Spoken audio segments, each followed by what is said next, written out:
If your job at a healthcare facility includes disinfecting against viruses, you know prevention is the best medicine, and maintaining healthy spaces starts with a healthy cleaning routine. Grainger's world-class supply chain helps ensure you have the quality products you need when you need them, from disinfectants and cleaning supplies to personal protective equipment, so you can help deliver a clean bill of health. Call 1-800-GRAINGER, click Grainger.com, or just stop by. Grainger, for the ones who get it done. Follow the money. That's what I always say. You always follow the money. Yeah. This is Follow the Money with Mitch Moss and Pauly Howard on VSiN. It's good to have you on board here on a Wednesday morning. We are live in Las Vegas from the Circa Resort and Casino. The show is brought to you by DraftKings. Starting this hour, talking some National Football League, the Detroit Lions, and the NFC title game as Ben Raven joins the program now. He's a beat writer for the Lions and co-host on the Dungeon of Doom podcast. Ben, thanks for the time today. How you doing? New territory for me. I'm used to being in the off season 3 weeks by now, but loving it. Different type of world. Yeah. Now this has got to be a totally different animal, right? I mean, Michigan just won the national title. The Tigers have, they won the American League twice going back about 20 years. The Pistons have a championship in the last, 15, 20 years. The Red Wings were a machine. Does anything even come close to comparing to this? No, absolutely not. And it's kind of what we all know, because in the early 2010s when the Tigers were perennial contenders in the AL, it was they had the support, ton of sellouts, but nothing like this, because Lions fans have dominated on the road this year. They've sold out every home game and then some this year in the last 2 weeks at Ford Field for playoff wins, the first in 30 plus years, and the first multiple playoff win season for the Lions in the Super Bowl era. I've never experienced anything like it. I mean, it's just that atmosphere in Detroit has been just unbelievable, and I didn't think it had another level to hit, and then there we had it. If they win Sunday night, the whole state should just say everybody has off the next day. Go ahead, take it off. It's a state holiday here. So overall, I think, and I've been saying this since Monday, right? They do get a little pass happy, but they're also loaded at running back. And if they watched, and I no doubt they did at this point, watch what Aaron Jones was able to do on the ground against the 49ers and other running backs this year, you can run on this 49ers defense. That was established again. Is that the game plan, you think, going into this game? It's going to be a heavy dose of Montgomery and Gibbs out of the backfield? Yeah, that is fully what I'm expecting based on what San Francisco has shown and how you can beat that defense this year. And also, at the core of Dan Campbell and Ben Johnson, they do want to run the ball. I mean, they really want to run the ball, and it's been a little surprising to see them get away from it at times. But, the running game hasn't been its efficient, well-oiled machine self these last 3 or 4 weeks here. But they really need to get back to it because, I think you saw what Jahmyr Gibbs is capable of, and we already know what David Montgomery is capable of. I mean, he has an ability to grind defenses down. And just, if the Lions can get an early lead, even if they don't get an early lead, I fully expect those two to be the focal point of the offense. And then, you look at the Niners, a little weak on third down too, not as strong in that regard as they are in other areas. And that's where Sam Laporta and Amon-Ra St. Brown come in handy. But yeah, run, and find the sun god should be the plan right there. And if they have success, that really sets up the passing attack, and you can get Goff on the move. Do you then expect big things from Laporta, and would Ertz be involved in the game plan? Yeah, I'll touch on the Ertz part first, just because the Lions are banged up. Brock Wright was in a pretty massive sling and cast after the game Sunday. James Mitchell, their other tight end that's been on the main roster all year, just had hand surgery a week and a half ago, and Laporta's 2 weeks removed from having his knee bent in the wrong direction. So I do think there is a chance. Zach Ertz, we know what he's about. He's a pro. He knows the game. And guess what? He played 2 seasons for Steve Hyden, the Lions tight ends coach out in Arizona. So there's familiarity there. If he shows up in the shape that you expect him to show up in, I don't see why you wouldn't elevate him. Unless you're just putting him on your practice squad to make sure nobody else can get him. But I don't think that they're aiming like that. But yeah, it's going to be a big Sam Laporta game. And if you can get Ertz out there, man, third down, play action. If you can run the ball the way they want to run the ball, they might be able to hit this defense on third down with those play action looks, because Goff has been that offensive line and Goff have been on the same page, and they've been thriving at a hard level the last couple of weeks. And this team is dangerous when the offensive line is playing that way. But I mean, let's just go back to it. The running game. The running game is going to be how they win this game. That is how they have to win this game. 100%. They can't sit back and drop back against these guys. So you were stunned how loud it was, and that the fans found another level to go to in the Tampa game, and even on big third downs, it was so loud and off the charts. So we know about dome teams now going on the road and even in the elements. They've played one game outside in the last 3 months. They lost at Chicago. They were run out in Baltimore. Could that be a factor here with the Lions going on the road and maybe there's a little rain or it's 40, 50 degrees? What do you think?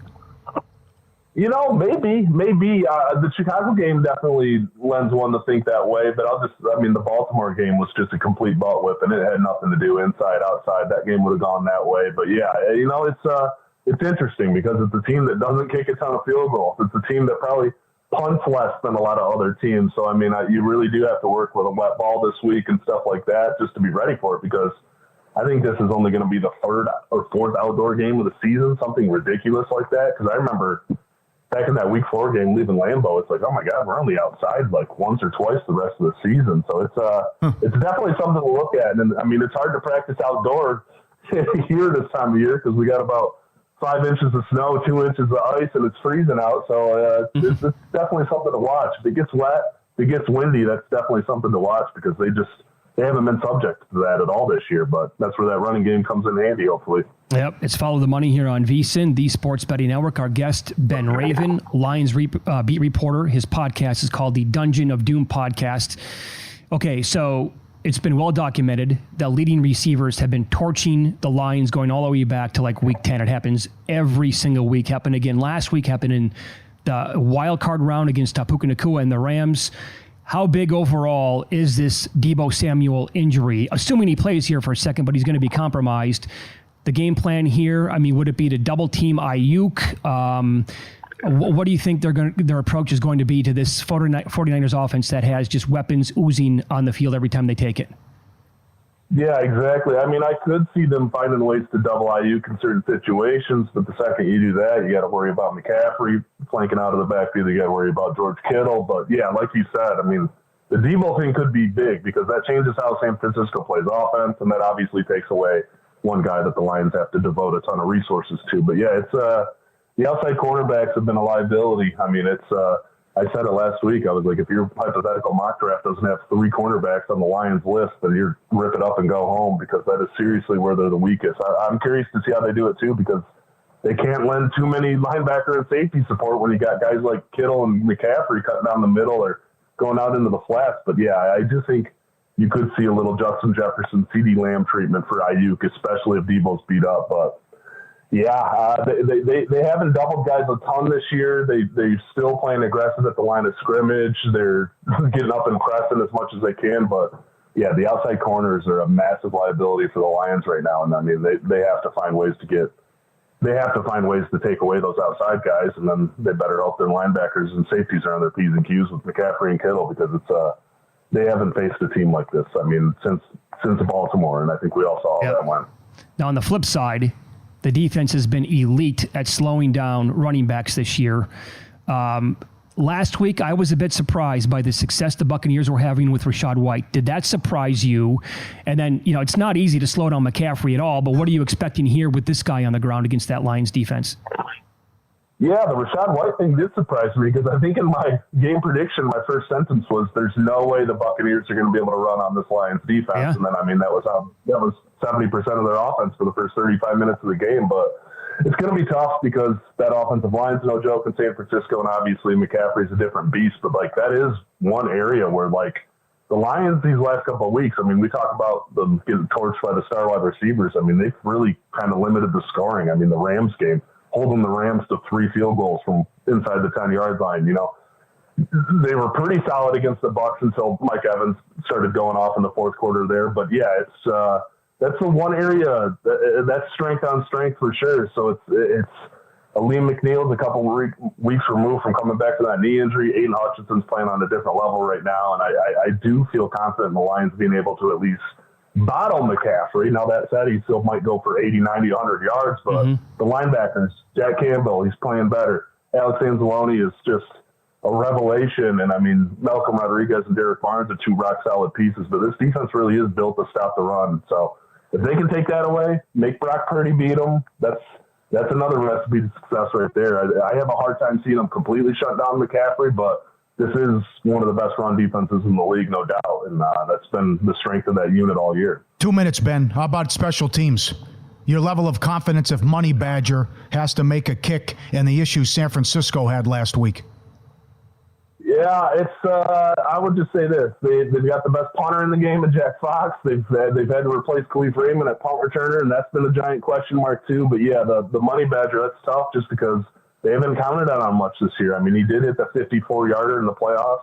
That was the longest made field goal in the Dan Campbell tenure in Detroit in all 3 years. So it's just, yeah, exactly. They don't go there much. I mean, they've cycled through 8, 9, 10 kickers since they let Matt Prater walk. So the Money Badger is probably the kicker I have the most confidence in, but the confidence in the Lions kicking game is probably a solid 4.5 out of 10, to be honest with you. Wow. It's definitely outside. Yeah, well, it's just something they haven't done. We know this, Ben. Dan Campbell's not going to be conservative. If he has a chance to go for it several times on 4th and short, maybe even 4th and medium, he's going to do that more so than probably he did in the regular season. Quickly here, final prediction for the game would be who and what? What kind of score? I think the 49ers are going to win. I think they'll cover the spread, and I think it'll be an under. I do think the 49ers win something like 24-10, 24-14, something like that. I do think that they're going to be able to slow down the Lions. I've said it all year. This Lions team can go to the NFC title game, but if they run into that one team, if they run into the 49ers on the road, that's where I feel like it ends. So there's no shame in that. Nope. You know, they're one of the youngest teams in the league. I don't think they're going to get blown out, but there's nothing in my logical mind that sees them get past that title team. Great job as always. You can read Ben at mlive.com, podcast called Dungeon of Doom. Thanks, Ben. We appreciate it. All right, thanks, guys. Thank you. We'll recap last night's betting action with win-lose and tell you how one seeds have done in this round going back the last 10 years next.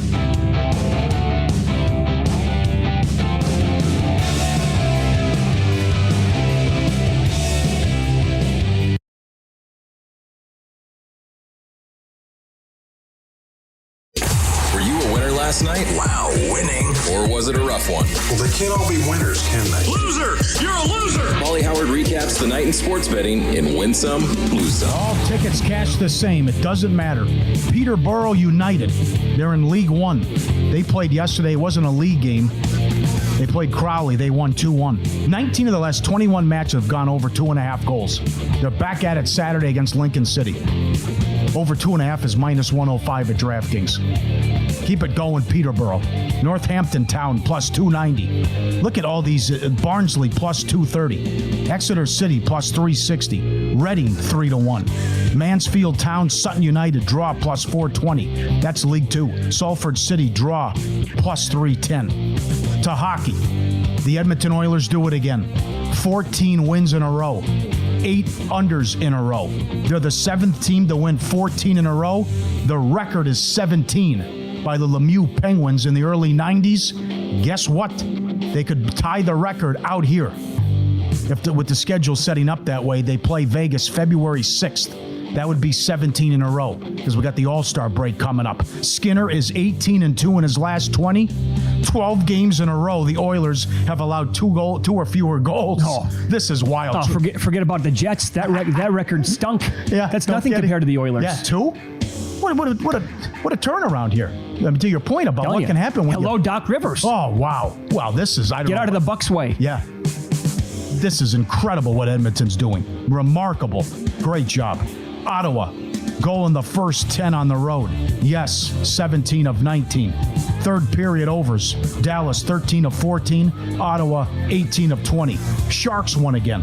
They were plus 280 and beat the Rangers. NBA, Nuggets, Pacers under. 241.5 down to 237.5. That was a wild basketball game last night. Clippers from 6 up to 9.5. No LeBron, no problem. They won, covered. Thunder, Blazers, 237.5 down to 233.5. More on that coming up. The Knicks are now, before last night, were 18-0 against teams under 500. The Jazz lost, so they have a losing record now, but keep that in mind as the Knicks somehow covered that game, and we had another winner on the TNT pregame with the under. Wisconsin, Minnesota under. 145 down to 139. Texas, Oklahoma under. 146 down to 142. Subscribe, be part of the team, vsin.com. Our radio and podcast friends, you always want to see these tweets and videos. Be part of the team. Love this on X, house porn. The house in the jungle. What do you think? I'm in. Yeah, not no bad. brainer. You're in the middle of nowhere. Good. I don't want any neighbors. It is. It's beautiful. Little waterfall, lake. You're surrounded by the trees. I appreciate nice architecture like that. That is impressive. In the middle of nowhere. Okay, let's stick with that theme. How about this one? I'll take that one instead. That is also impressive. That's an Art Vandelay special. I mean, that's really in the jungle. We got a water. Is that a waterfall over there too? I think it's got to be three waterfalls on the wall right there. The way it looks. Wow, that's incredible, and it's a great site on X. That is nuts. Okay, what do we have here? Luke's got some info on this too. We're going to the Strip, and is it the Mercedes G-Wagon? Oh, Mom! These debuted at CES earlier this month here in Las Vegas, and they're out on the Strip doing these 360s. Yeah, they're not. Look at the turn. That's not even a donut that you're whipping. I mean, that's just like. That's one of the features, I think. Oh, wow, that's impressive. Price, $225,000. When it comes to guessing prices on cars, if my life is on the line, no good. Don't give me one bullet, give me two. End it, because I'm going to say, I think you're in the ballpark. I'll say $250,000. 160, huh? All right. Yeah, you're right. Yeah, you never know. Look at that. They just took over the Strip. That's astonishing, right there. Sure. Okay, and then look at this. Let's go to the Aria. The guys in the back room playing poker, high limit poker. Texas Snow, and his dog's there, and he's eating food. Right, the dog's coming up there with the snack on the table. Got the dog in. Okay, right. It's like Teddy KGB. If the dog tips over the plate there, then it's like that's the tell. Yeah, that's right. But he's eating the Oreo, so he's got the nuts. That is great. That is excellent. Lose some. Fountain Blue. They just opened. For the fourth time, an executive is either fired or quit. And the Nacho Gate, which we played yesterday, 1.5 million views. The nachos for $24, it took an hour, and they're only 6 chips. I mean, this is a disaster for Fountain Blue. Also, Kentucky, we are who we thought you were. Bad loss. Come on. Yeah, they couldn't. I mean, the one night they could not shoot the basketball straight at all. Last night, not a good performance. Although South Carolina's good. Yeah, 16-3 now. Yep. They're a tournament team as of this point, I would think. I mean, especially after last night's win. One other concern. And the first half did get there with South Carolina, by the way, and plus threes were available. The other concern, other than the defense for Kentucky, is going to be you have to rely on Calipari to figure out rotations for this team. I don't like their chances with that. All right. And one more, the talking heads, Michael Wilbon, the anti-analytics people. It's just nuts the last couple of days. You can't pick and choose and just play the results with it. I'm referring to Tampa Bay going for 2. You don't bring up when Green Bay does it, it works, and it's the reason they win the game. And when the Titans did it Monday night in Miami, they go for 2, cut it to 6, win the game as a result. Every time something like that fails, they just, what are you doing? Analytics out of control, momentum, all this crap they're bringing. It's just nauseating. How many times have I heard the word momentum in the last 5 days? Oh, my God. Because if you don't get it, it kills your momentum. What are you talking about? I don't know, man. Put the VSiN experts to work for you. Start betting smarter with a VSiN Pro subscription. Get your first year for $199. Promo code FTM. Check out our brand new website, the Daily Best Bets Leaderboard. FTM is the code. A full year for $199. VSiN.com/subscribe. Good job, guys. We even have more on the Oilers. They're the first team in history to allow 2 or fewer goals in 12 consecutive games while winning all 12. And Skinner broke Grant Fuhr's record for consecutive wins. That's another one. I mean, you asked me earlier, they're like 13 points back, but they have 4 or 5 games in hand on Vancouver. Mm-hmm. Well, the way they're playing. I mean, this is, and definitely the record is in reach here with the Pittsburgh Penguins in 92-93. Yep. Upset, by the way, it's over with. Just ended moments ago at the Australian Open. Zverev over Alcaraz. And we figure that Alcaraz, I didn't see it before the match started, but what, in the $5 range probably? That's what Luke said. As the favorite. So he goes down there. And now the semis are set. He's going to get Medvedev. That guy doesn't get enough credit. How good is Medvedev? He's always in the around. mix. He's always in the mix.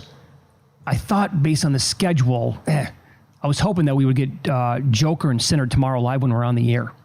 That's not going to happen. I thought it was happening. Isn't it after Coco? It's a night match here. Okay. How about Coco, a big dog? Yeah, right. Sabalenka's minus $2. I believe that.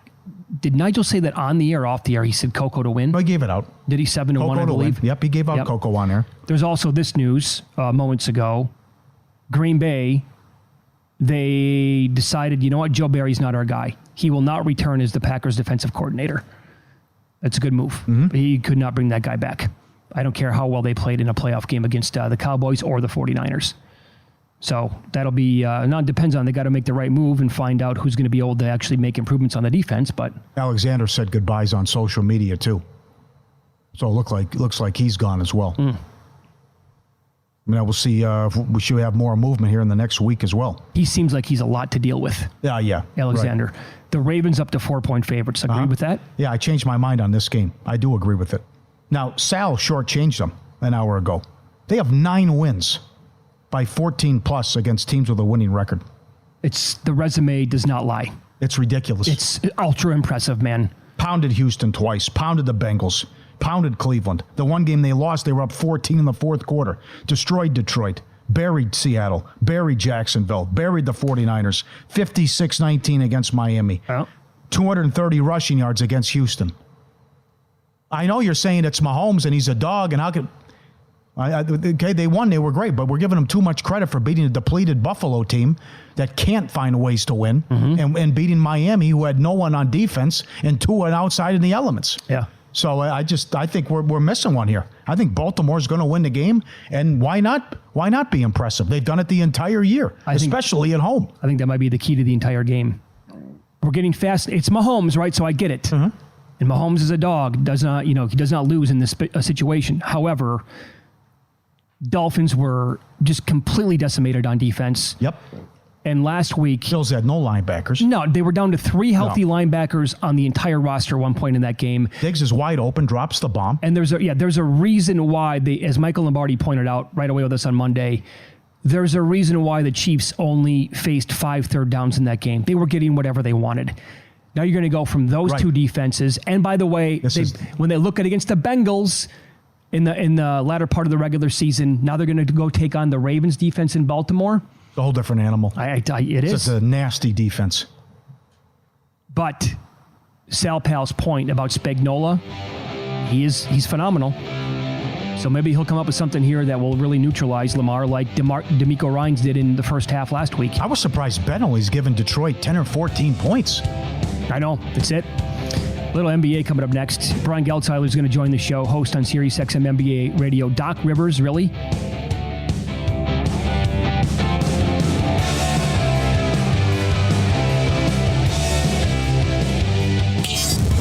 This is Follow the Money on VSiN.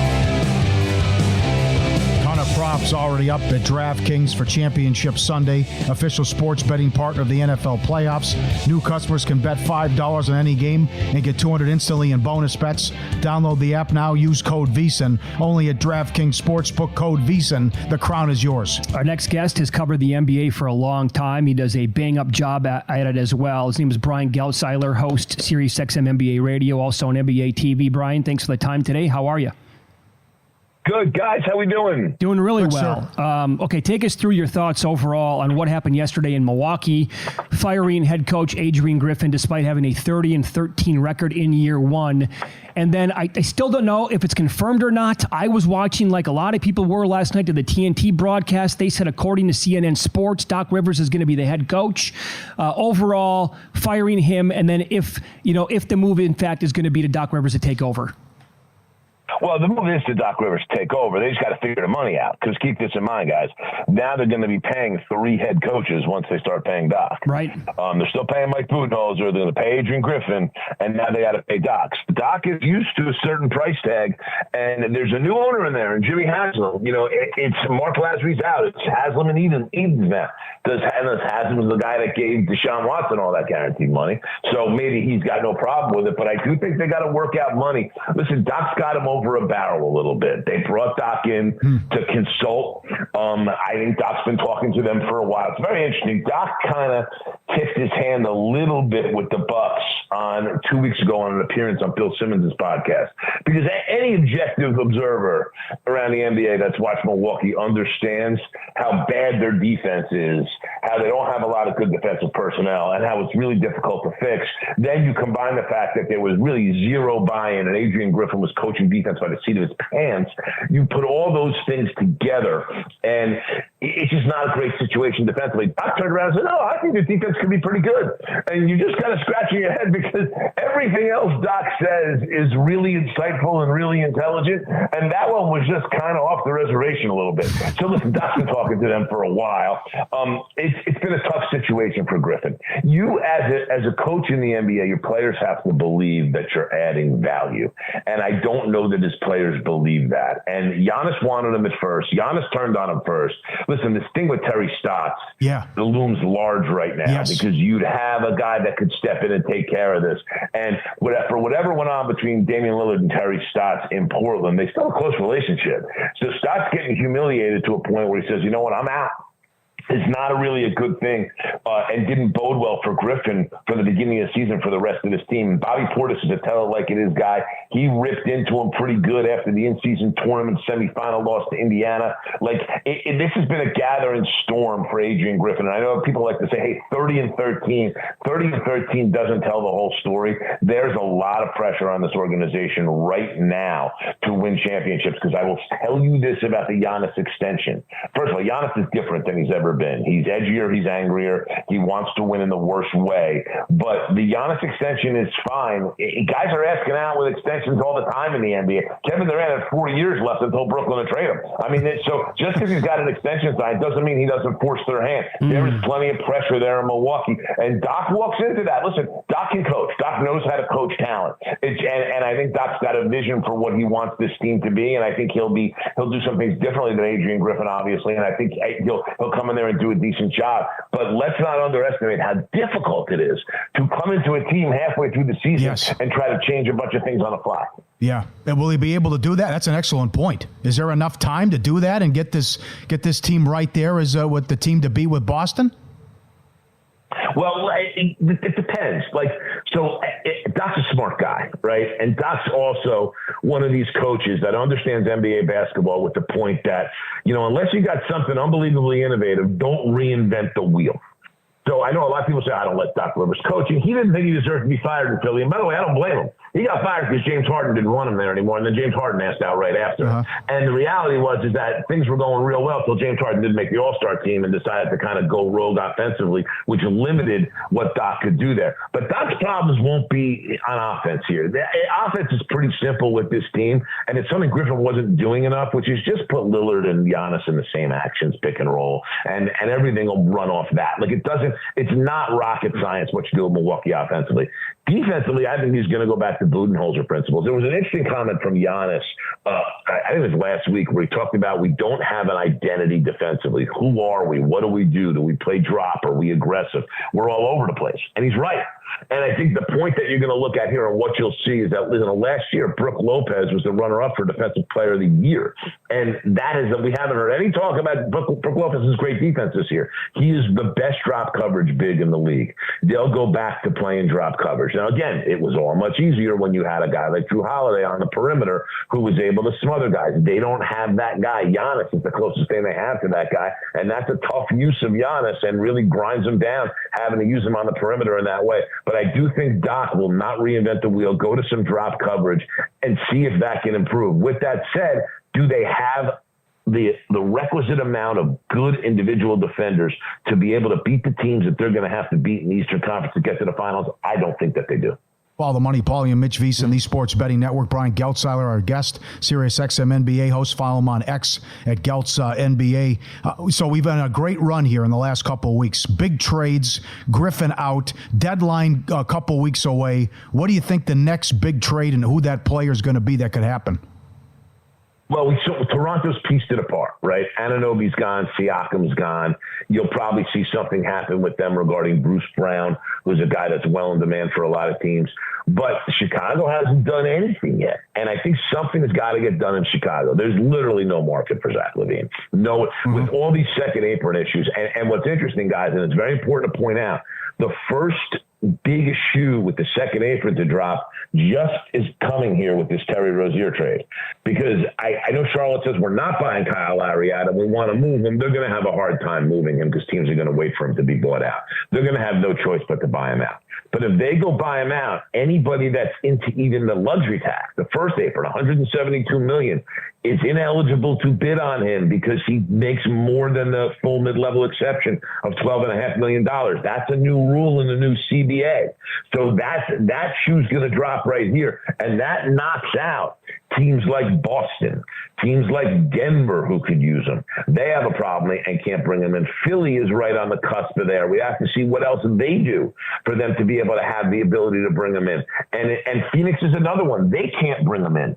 So it leaves teams like Dallas and New York and Minnesota who needs him in the worst way because they need somebody else besides Mike Conley to back up at point guard because they really don't have one. And Conley's crucial to what they do. That Charlotte lost the other day. No Mike Conley. Like they need Mike Conley in the worst way. And Lowry is a good substitute for the times that Conley has to sit. My point being is that that's going to be very interesting to watch what happens buyout wise because none of those teams can add a buyout guy that I listed before. So you want to watch there. And listen, Chicago, I would be crazy not to trade DeMar DeRozan. It would be silly if they did not do that. And I do think that's the next big shoe to drop as we push into the deadline. And then we always get a surprise or two, which I think will be interesting. Watch Portland here, because I do think Portland with Brogdon and Jeremy Grant could spin one of those guys somewhere where they could make a major impact. You know, the Knicks are all still an interesting team to watch, still have all the first round picks, still have the Fournier expiring contract. If that's going to have any value, they got to do something with it here right at the deadline. I also think staying in the New York area, Brooklyn is going to do some things to try to upgrade that roster. They got to make a decision what they're going to pay Nick Claxton. I hear that they're going sour on Dinwiddie there. It wouldn't surprise me to see him moved. So I think that the two New York teams are going to be active. Watch for Chicago. And of course we have the Lakers. And listen, I think Atlanta's got to piece this thing apart too. I don't think you're staying with Young and Murray there. And I do think they'd love to be able to move Clint Capella and let a Congo play center full time. I think that's something that they'd like to do. And they're kind of crowded in Atlanta. They got a lot of talent. It's not working. But I think DeJounte Murray's going to be a guy that gets moved. The thing is with DeJounte Murray, he looks great when you're looking at box scores. When you watch him play and he's on your team, you don't feel the same way. Very, very ball dominant, not all that efficient, and not the defensive player he used to be. Yeah, Brian, we have like 45 seconds here. Then where do you think, if you had to bet on it, where does Murray end up, and how many picks would it take to get Trae Young? It's going to take 3 picks, 2 swaps, and at least one good young player to get Trae Young. It's going to take more than Siakam, that went for Siakam to get Trae Young. So I don't see Trae Young being moved. I think for Murray, listen, if they can get 2 firsts somewhere for Murray, I think he goes. I think Brooklyn's a very, very interesting place for DeJounte Murray. I think it's a guy that they could use there. They have the picks to put in, and I think they kind of believe in the group that they have and think that they're the right kind of point guard away. Now, is Murray the right kind of point guard? I'm not really sure. But I know the Lakers want Murray badly. I just don't know that they have enough. I would watch the Lakers and DeRozan. I think that's an interesting match there. And I think that you could probably get DeRozan for 1 pick. The Lakers are making a mistake here in the fact that they don't want to move Austin Reeves. I think that they could really do something major to move Austin Reeves. And the time is now when you have LeBron James at 39 years old on your team. Awesome spot as always. We love talking to you. Follow him on X at BGeltzNBA. You can listen to him on SiriusXM NBA Radio. Thanks so much for the time today, Brian. We appreciate that. Always my pleasure, guys. You take care. Yep. You too. Great job. In Pocket Plays up next, and I promise we're going to tell you how number 1 seeds have done in this round going back the last 10 years next year on VSiN.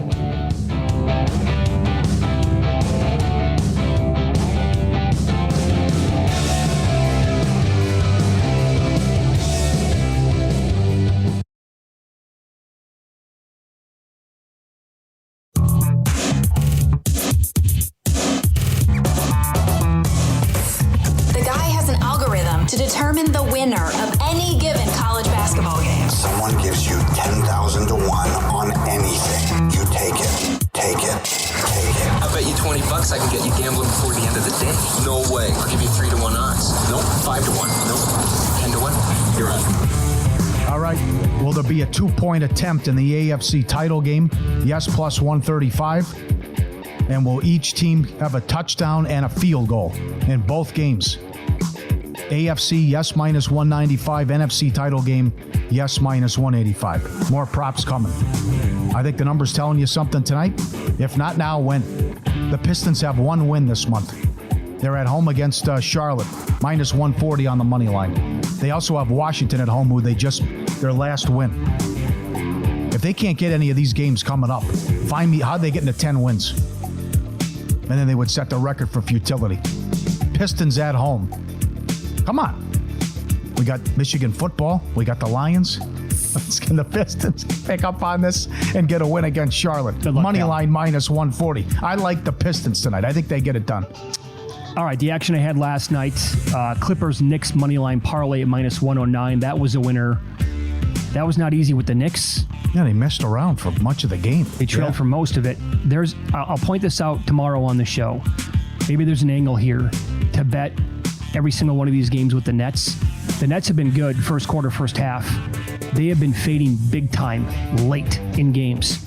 Horrendous. The fourth quarter specifically. Yeah. So that was the winner last night. The Kentucky, sorry about this one, South Carolina game over 154.5. That was a loser. The worst game Kentucky has played this year, by far and away their worst shooting night as well. The +3 I mentioned was available for the first half in this segment yesterday, so if you bet that South Carolina, that was a winner. But moving on to today's action, look, I've been saying on the air that I'm betting a lot more top 20s this year than outrights on the PGA Tour, and here's who I'm going to war with this weekend. Indy Jeff, you can't ignore this now. He put us on Sepp Straka going back a long time ago. I have to keep riding this with Straka top 20 at plus 215. Indy Jeff is like the president of his fan club. I also huge into Thigala. I like this guy. I bet him a couple of weeks ago. He did not finish top 20, but he did finish second overall at the Century. He grew up within 2 hours of Torrey Pines. He finished fourth here last year. Thigala top 20 at 2 to 1. I'm on Harris English top 20 at plus 220. So on the Hawaii swing, he finished 10th and 14th earlier this month. The tournament history here, he lost a playoff to Scott Stallings in 2015. Came back with a 14th place finish in 2017, 8th overall in 2018. And at the 2021 U.S. Open, he finished third. He was 80 to 1. Good write-ups every single event by Wes Reynolds at vsin.com. And I was already on Bo Hostler as well at plus 240 to finish top 20. And actually, Wes is on him to win it outright. So he finished last year, 2023, best golf of his career, 9 top 30 finishes, last 10 starts overall. So his best finish here was 9th overall at 2020. I bet him at plus 240 earlier this week at top 20 finish for Bo Hostler. All right, start your morning with a daily dose of winning strategies, insider tips, and the latest buzz with the free VSiN Daily newsletter. Bill 80 writes about Baltimore's 4 now in the AFC title game. Expert analysis, latest odds straight to your inbox, absolutely free. vsin.com/newsletter to subscribe. Brian was excellent. Certainly questions with the Bucks, but I will just say this. We do this every year. And they have a lot of talent, and their starting five's great. Let's relax with the Boston Celtics. They have 1 title since 1987. They embarrassed themselves last year against Miami. They were lucky they beat Philly in the second round. They were the better team against Golden State. They blew it in the finals. I still have my concerns about Tatum in a big game, and we know Brown has all his issues, and the contract's horrendous. They have a key injury. I think this thing's wide open as well. I think the team I'm most intrigued in, based on my bets that I have, and also I'm curious what they're going to do. I have the Sixers from much earlier in the season to win the East and to win the title at 27 to 1 the way the Embiid's playing. I want to know the player that they're going to get. They have to add somebody. They will. And in the West, you have the big tickets out there as well. And do they get the 1 or the 2 seed? Or even maybe not even the 1 or the 2 seed. But your concerns about Minnesota and OKC at those big prices, but with the young team and inexperience, if they can get it done playoff time. We missed one last night in college basketball. UNLV was a 10.5-point favorite at home to Air Force. They lost by 32. What? Yeah. No way. UNLV just pounded Creighton out here earlier this year. Beat Creighton by 15. How does Air Force beat anybody by that margin? How they scored 90 on UNLV. Oh, wow. And as a 10.5-point dog, they won by 32. Anyway, here is how number 1 seeds have done on Championship Sunday going back the last 10 years. Favorites are 11-9. Well, we'll get to that one coming up in a second. They are 13-3 straight up the last 10 seasons. That tells you that 4 number 1 seeds never made it to this round. They lost in their first playoff game. 11-5 ATS last 10 years overall.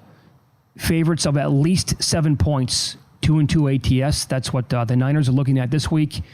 Overs, you're not making money betting either way here with over-unders, but overs are 8-7-1. 13-3 straight up the last 10 years for 1 seeds. Favorites are 11-9. Favorites of 3 or more, 3.5 or more are 7-4 ATS. Favorites in that 3.5 to 6.5 range are 3-1 ATS. Overs 10-9-1 overall. Last 10 conference championship games. Forget about the 1 seeds there. So 13-3 straight up. Sal Pal came on earlier today. I thought he was making the case live on the air to actually say KC and the Lions were going to win outright. Yeah. But then he said he's going to go chalky and go Ravens. But he said, be cautious with Baltimore. And that number's up to 4 now at a lot of spots. And he was making a really good case for Detroit, but then he said San Francisco's going to win the game outright. I think we get the 1 seeds. I mean, I think we get the 2 heavyweights that dominated the regular season for much of the year. And we get that rematch of the Monday Night Massacre. I think it's going to happen. You know, and being from Minnesota, the one thing that concerns me after all those years watching the Vikings, I'm very concerned about a dome team going outside. And not like it's going to be cold or anything, but it's just a whole different ballgame. And 1 game outside in the last 3 months for Detroit, they've lost 11 straight road playoff games, longest in NFL history. They haven't won a road playoff game. And they haven't won a game in San Francisco since the mid-'70s. And I believe they haven't won a road playoff game since the 50s. So I just think that it's set up beautifully for Purdy to have a big game, torch this defense, and get right, which is what you want. Then what you said earlier this week, and then play against them in the Super Bowl. Well, especially if Baltimore wins, but it's like a 3-point win against Kansas City. I mean, I think the Lions are certainly a top 5 most tortured fan base. Yeah. All those years, and I grew up, I mean, I was the biggest Barry Sanders fan in the world. Love that dude. Every single year was so frustrating because they would go from like 11-5 and then have expectations, and the next year it felt like they were going to be 6-10 and they missed the playoffs and they just screwed up. And then next year 9-7 make the playoffs, and then they eventually beat Dallas big time in that playoff game, and they went to Washington 41-10, and the Redskins back then just blown out. The game was over with at halftime. Barry and company never had a shot. They lost in Tampa, lost in Lambeau a couple times. Could never get Barry going. Yeah, that one. Was that a regular season or a playoff game outside at Lambeau where Barry had like -1 yards rushing? Couldn't get it going on the frozen tundra there. The coaching. Bobby Ross was a head coach. Oh, I think I just threw up in my mouth. Yeah. Wayne Fontes was a joke. They won Coach of the Year. I don't care. Rasputin, Wayne Fontes. I don't care. I mean, and then did you bring this Matt Millen? The Matt Millen years, I forgot all about it. Back-to-back wide receivers right away in the draft. I forgot about that. Imagine how that would go over today. It did not go well then. I know, you never had a chance. They never had a chance with that guy. The 0-16 season? Yep. Do you realize if they win this game, like the statues and how big of a hero, forget about the players, Dan Campbell is? He's the perfect guy for that city. Yep. And he went on, I know he was talking to the press conference. Well, hopefully we can maybe grab that for you tomorrow. He's just talking about how, look, we're not LA. You know, this is a blue-collar city, and people, for generations, they work at the car dealerships, and they put their time in, and they're hardworking folks, and they are just so appreciative of a winning, you know, the opportunity to have a winner once like this. And we had a guest on earlier this hour. We're like, the success of the Red Wings were a juggernaut for a long time. The Pistons have a title. Go back 15, 20. They have a title. The Tigers won the American League. Nothing. Michigan just won the title. It won't even, that's a drop in the bucket compared to the Lions if they could win this game and get to the Super Bowl. Yep. To finally get there? Just to get there. Right. I mean, finally you won a playoff game. One playoff win since Bobby Lane, and he's won 2. He's done an excellent job. Yeah. I laughed at the hire in the press conference 3 years ago. What a job. Well, and he did a great job last year. They should have made the playoffs last year. But this is his type of game, though. The underdog role, he can be so damn aggressive and trick plays and all this stuff. He's going to empty the bag Sunday. I assure you of that. What does his pregame speech sound like? Yeah. If you miss any of the show, you can search Follow the Money wherever you get your podcast. Find it there.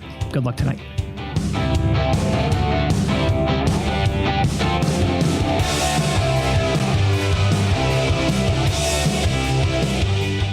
With so many options, why choose Arizona State University? For me, the only online option was ASU because of the quality. Their faculty was really involved with their students and care about your personal journey. The dedication to my personal development from my professors, that's been extremely valuable to me. Earn your degree from the nation's most innovative university. Online. That's a degree better.